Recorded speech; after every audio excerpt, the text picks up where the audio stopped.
कहानी की शुरुआत में हम एक वॉर के दौरान डैन और उसके साथियों को पानी में गिरते हुए देखते हैं। यहाँ से 28 साल पहले की कहानी बताई जाती है, जहाँ डैन एक हाई स्कूल में बायोलॉजी का टीचर होता है। डैन अपनी वाइफ एमी और बेटी मूरी के साथ रहता है। डैन को रिसर्च लैब में काम करने का इंटरेस्ट होता है, इसलिए उसने आर्मी रिसर्च लैब में जॉब के लिए अप्लाई किया होता है, जिसका आज ही के दिन इंटरव्यू है। डैन अपने घर जाता है। आज उसके घर में क्रिसमस पार्टी होती है। तभी डैन एमी को इंटरव्यू के बारे में बताता है, जिस पर एमी उससे गुस्सा होती है, क्योंकि वो चाहती है कि डैन आज का दिन उसकी फैमिली के साथ स्पेंड करे। साथ ही एमी बताती है कि तुम्हारे पिता ने मूरी को क्रिसमस कार्ड भेजा है, जिससे डैन को गुस्सा आता है, क्योंकि वो अपने पिता से नफरत करता है। असल में उसके पिता ने उसे छोड़ दिया था, तब से ही डैन उनसे बात नहीं करता है।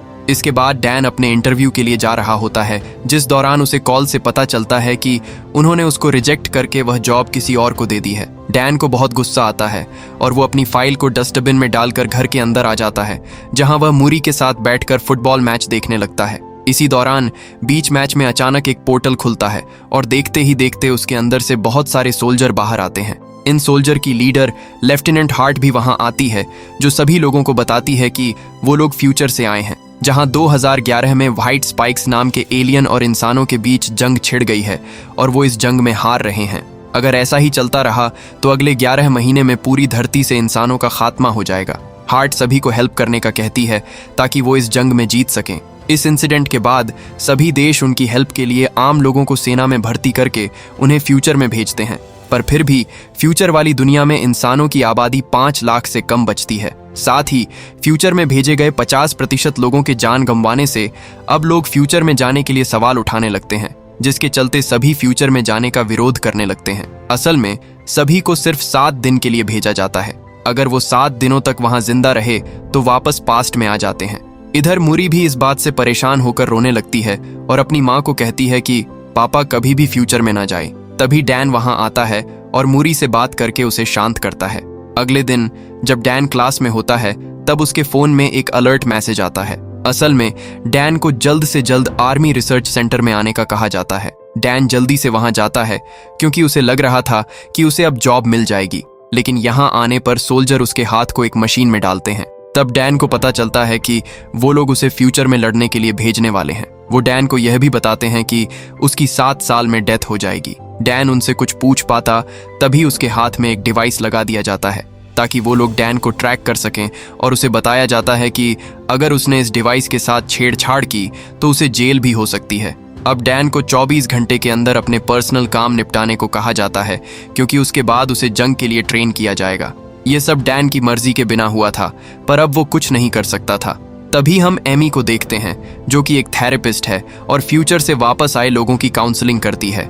इसके बाद वहां डैन आता है और एमी को बताता है कि उसे 2011 में भेज रहे हैं। एमी जानती है कि वहां से वापस आना मुश्किल है, इसलिए वो डैन को वहां जाने से मना करती है, जिस पर डैन बताता है कि उन्होंने मेरे हाथ पर ट्रैकर लगा दिया है, इसलिए अब चाहकर भी वो कुछ नहीं कर सकता। इस पर एमी डैन को उसके पिता की हेल्प लेने को कहती है, क्योंकि सिर्फ उसके पिता ही उस डिवाइस को बाहर निकाल सकते हैं। इसके बाद वो अपने पिता के पास जाता है, जहां उसके पिता डिवाइस को निकालने के लिए तैयार हो जाते हैं, पर पुरानी बातों को याद करते हुए दोनों के बीच बहस होने लगती है। इसलिए डैन गुस्से में उस डिवाइस को निकलवाए बिना ही वहां से चला जाता है और एमी को बताता है कि उसे जंग लड़ने जाना ही पड़ेगा। ये जानकर एमी बहुत दुखी होती है, पर डैन उससे प्रॉमिस करता है कि वो 7 दिन में वापस आ जाएगा, जिसके बाद वो मूरी को अलविदा कहता है और वहां से रिसर्च सेंटर चला जाता है। यहाँ डैन के साथ कई लोग फ्यूचर में जाने वाले थे। यहाँ सभी को आर्मी ड्रेस दी जाती है और सबको अलग अलग टीम में बांट दिया जाता है, जिसमें डैन की टीम का नाम आर फोर्स होता है, जो कि एक रिसर्च टीम है। यहाँ एक लड़की सवाल करती है कि वो टाइम मशीन से पीछे जाकर वॉर शुरू होने से पहले ही दुश्मनों को क्यों नहीं मार सकते, जिस पर वहां बैठा ऑफिसर उसे बताता है कि उनकी टाइम मशीन सिर्फ 30 साल का टाइम ट्रैवल कर सकती है, जिसमें वो सिर्फ 2011 में जाकर वहां से वापस 2022 में आ सकते हैं। इसके अलावा उन्हें यह भी बताया जाता है कि उनके जो दुश्मन हैं वो कोई इंसान नहीं बल्कि एलियंस हैं। रात होने पर डैन अपने दोस्त चार्ली से बात करता है, जिस दौरान इमरजेंसी अलार्म बजने लगता है। तभी लेफ्टिनेंट हार्ट सबको अभी के अभी फ्यूचर में जाने को कहती है।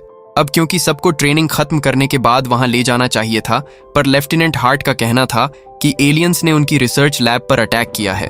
अगर वो लैब तबाह हो गई तो वो वॉर में हार जाएंगे। इसके बाद सभी को एक जगह पर बुलाया जाता है और फिर एक एक करके उन्हें फ्यूचर में भेजने लगते हैं, जिस दौरान सिस्टम में कुछ खराबी आ जाती है, जिसके कारण वो सभी जमीन पर पहुंचने की जगह आसमान में ही रह जाते हैं और फिर एक एक करके सभी नीचे गिरने लगते हैं। ये वही सीन था जो हमें कहानी की शुरुआत में दिखाया था। यहाँ डैन और कुछ लोग एक स्विमिंग पूल में गिरते हैं, जबकि बाकी के लोग जमीन पर गिरकर मर जाते हैं। यहाँ के हालात देखकर वो सभी दंग रह जाते हैं, क्योंकि हर तरफ सिर्फ एलियंस थे। इसके बाद हम फ्यूचर की दुनिया की कर्नल को देखते हैं। वह डैन को टीम लीडर बनाते हुए कहती है कि उसे रिसर्च लैब में फंसे लोगों को बचाना होगा। डैन अपनी टीम के साथ लैब की ओर निकल जाता है। सभी लैब पहुंच जाते हैं और देखते हैं कि एलियंस ने सभी लोगों को मार दिया है। जब कर्नल को इस बारे में पता चलता है तो वो बहुत दुखी होती है और डैन को लैब में रखी हार्ड ड्राइव लाने को कहती है।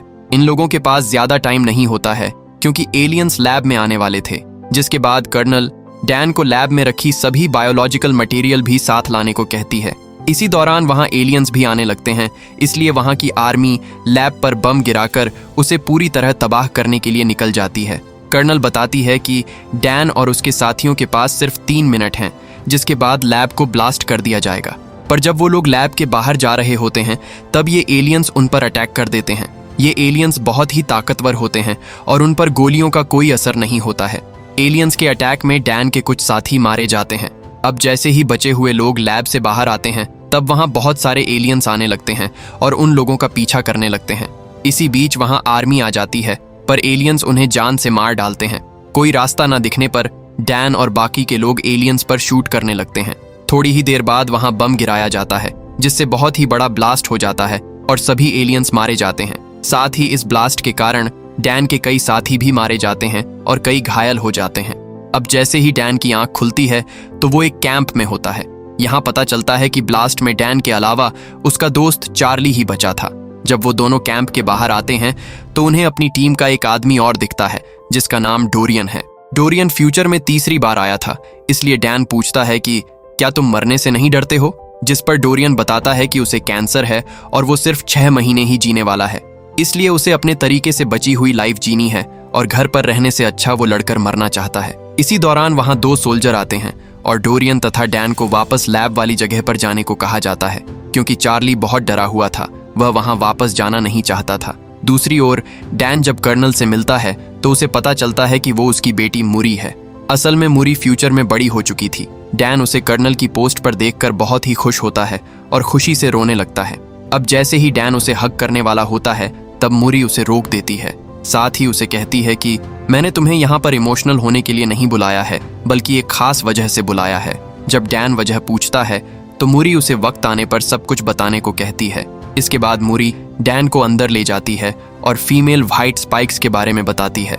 मुरी का कहना था कि फीमेल एलियन बहुत ताकतवर और गुस्सैल होती है, जो कि जमीन के नीचे अपना घोंसला बनाती है और एलियंस को पैदा करती है। इस फीमेल एलियन की हिफाजत सभी मेल एलियंस करते हैं और उसकी हिफाजत में अपनी जान तक दे देते हैं। इस मिशन में वो फीमेल एलियन को पकड़कर उसके डीएनए से एक टॉक्सिन बनाना चाहती है, जिससे सभी एलियंस को मारा जा सके। असल में सभी अब तक मेल एलियंस को मार रहे थे, लेकिन फीमेल एलियन को मार पाना मुश्किल था। अगर फीमेल एलियन मारी जाए तो फिर और एलियंस पैदा नहीं होंगे और बचे हुए एलियंस को मारकर वो दुनिया को बचा लेंगे। इसके बाद वो सभी उस जगह पर जाते हैं जहां फीमेल एलियन जमीन के अंदर रहती थी। इस जगह पर जाकर मुरी डैन को ऊपर ही रहने को कहती है और वो नीचे आकर फीमेल एलियन को पकड़ने लगती है। ये एलियन बहुत ताकतवर होती है और वो अपने मेल एलियंस को आवाज लगाकर उन्हें बुलाने लगती है। कुछ ही देर बाद वहां बहुत सारे एलियंस आने लगते हैं। ये देखकर डैन अपनी बेटी को बचाने के लिए नीचे उतर जाता है। आखिर में उस एलियन को पकड़ लिया जाता है और फिर उसे हेलीकॉप्टर से सेंटर में भेज दिया जाता है। पर तभी वहां कई एलियंस आ जाते हैं, जिनके अटैक से काफी सोल्जर मारे जाते हैं। वहां डैन कार को ड्राइव करता है और मुरी एलियंस पर शूट करती है। इसके बाद वो दोनों एक बीच पर पहुंच जाते हैं जहां एक भी एलियन नहीं था। इधर मुरी डैन से गुस्सा होकर पूछती है कि तुम हेलीकॉप्टर से नीचे क्यों आए, जिस पर डैन कहता है कि तुम मेरी बेटी हो और तुम्हें खतरे में देखकर मैं चुप कैसे बैठ सकता था। यहाँ मुरी डैन को बताती है कि जब मैं 12 साल की थी तब तुम मुझे और मेरी माँ को छोड़कर चले गए थे और फिर कुछ सालों बाद तुम्हारी डेथ हो गई। यही कारण था कि मुरी अभी तक डैन को देखकर खुश नहीं थी। मुरी को रोता देख डैन बहुत दुखी होता है। उसे समझ नहीं आ रहा था कि आखिर उसने पास्ट में अपनी फैमिली को क्यों छोड़ा। थोड़ी ही देर बाद वहां हेलीकॉप्टर आता है और उन्हें समुद्र के बीच बने आर्मी सेंटर में ले जाता है। इस जगह को इतना खास बनाया गया था कि कोई भी एलियन वहां ना आ सके। इस जगह पर ही उस फीमेल एलियन को रखा गया था। मूरी उसका ब्लड सैंपल लेकर उसका डीएनए निकालती है। डीएनए चेक करने पर उसे पता चलता है कि उसे अभी कई सैंपल लेकर हजारों टेस्ट करने होंगे, तब जाकर एक टॉक्सिन बनेगा। मूरी सभी डीएनए सैंपल्स पर काम करती है, पर उसे अभी तक परफेक्ट डीएनए सैंपल नहीं मिला था। ये सैंपल सिर्फ 60% और 50% तक सीमित होते थे। मूरी पूरी जान लगाकर सैंपल टेस्ट करती है, पर अभी तक उसे कोई अच्छा रिजल्ट नहीं मिलता है। इसके बाद वहां डैन आता है और मूरी को रेस्ट करने को कहता है। आज के दिन डैन को यहाँ 7 दिन हो चुके थे, इसलिए अब उसे वापस 2022 में जाना था। डैन मूरी से पूछता है कि आखिर उसने उसे यहाँ क्यों बुलाया था, जिस पर मूरी कहती है कि अगर ये टॉक्सिन बन गया तो इसे अपनी दुनिया में वापस लेकर जाना तुम्हारा काम है, क्योंकि यहाँ और टॉक्सिन बनाने में काफी वक्त लग जाएगा। पर जब तुम इसे लेकर अपनी दुनिया में जाओगे तो इसे बनाने के लिए काफी वक्त होगा। जब ये टॉक्सिन बन जाएगा तो वो अपनी दुनिया में वॉर को शुरू होने से रोक सकते हैं। इसी दौरान उन्हें डीएनए सैंपल टॉक्सिन 100% होते हुए दिखता है। तभी वह फीमेल एलियन जग जाती है और जोर जोर से चिल्लाने लगती है, जिसकी आवाज सुनकर सभी मेल एलियंस वहां आने लगते हैं। इनकी तादाद इतनी थी कि सबको मारना मुश्किल था। एलियन बुरी तरह सोल्जर को मारने लगते हैं। वहीं डैन और मूरी एक साथ होते हैं, जिस दौरान मेल एलियंस उस फीमेल एलियन को आजाद कर देते हैं। अब डैन को जल्द से जल्द उस जगह पर पहुंचना है जहां से वो वापस 2022 में जाएगा, लेकिन इस जगह पर काफी एलियंस आ चुके थे। दोनों उन्हें मारते हुए आगे बढ़ते हैं कि तभी फीमेल एलियन मूरी पर अटैक करके उसे घायल कर देती है। इसके बाद डैन मूरी को लेकर आगे बढ़ता है, तब टाइम ट्रैवल मशीन ऑन हो जाती है। यहाँ मूरी डैन से माफी मांगती है और कहती है कि मैं भी तुमसे बहुत प्यार करती हूँ। डैन अपनी बेटी को भी पास्ट में ले जाना चाहता था, इसलिए वो उसके पास ही बैठ जाता है, पर तभी वहां फीमेल एलियन आ जाती है और मूरी को पकड़ लेती है। डैन उसे बचा पाता, इससे पहले ही टाइम मशीन द्वारा उसे 2022 में भेज दिया जाता है। यहाँ डैन के साथ साथ चार्ली, डोरियन और बाकी के कुछ लोग भी आए हुए थे। डैन लेफ्टिनेंट हार्ट को वो टॉक्सिन देता है और बड़ी मात्रा में बनाकर फ्यूचर में भेजने को कहता है, जिस पर लेफ्टिनेंट हार्ट बताती है कि अब जंप लिंक बंद हो गया है, यानी कि अब वो टाइम मशीन का यूज नहीं कर सकते। डैन फ्यूचर में मूरी की डेथ को लेकर बहुत दुखी था। जब वो घर आकर मूरी को देखता है तो उसे गले लगा लेता है और रात भर उसके रूम में ही बैठा रहता है।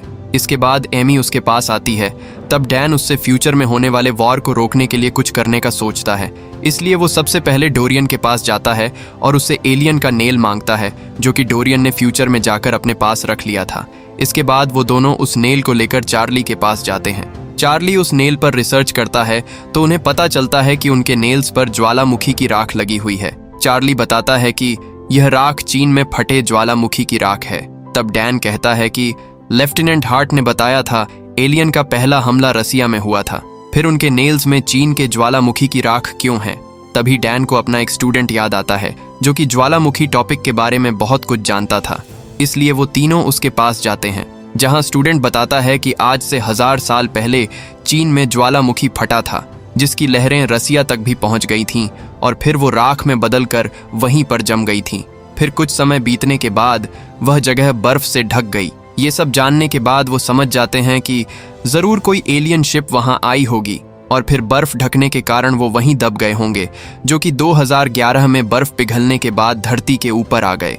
इसके बाद डैन और चार्ली डिफेंस ऑफ सिक्योरिटी के पास जाकर उन्हें सारी थ्योरी बताते हैं और रसिया जाकर सभी एलियंस को वार के पहले ही मारने को कहते हैं, लेकिन वो उन दोनों की थ्योरी पर यकीन नहीं करता है और उनका साथ देने से मना कर देता है।